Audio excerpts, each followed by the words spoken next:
ये लाइसेंस कैसे देने लगा है? मेरा PSV हुआ है, अभी आया नहीं। क्या हुआ है? PSV ये रसीद की तरह है? रसीद है रसीद नहीं, आपके पास रसीद नहीं है। टोकन है ना, टोकन किस लिए? ये टोकन PSV होके अभी तक मिला नहीं है।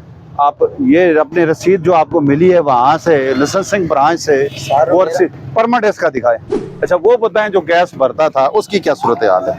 सर वो तो पड़ोसी है लगा नहीं, अभी पीछे भरता है या इधर ही? सब नहीं अच्छा, है। 26।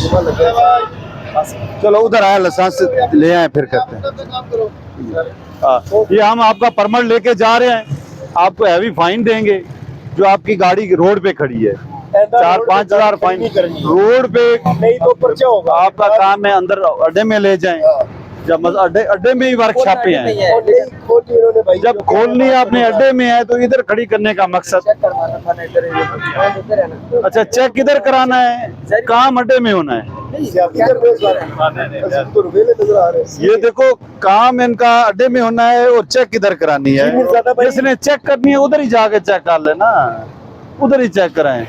हाँ, ये काम रोड पे ना क्या करें।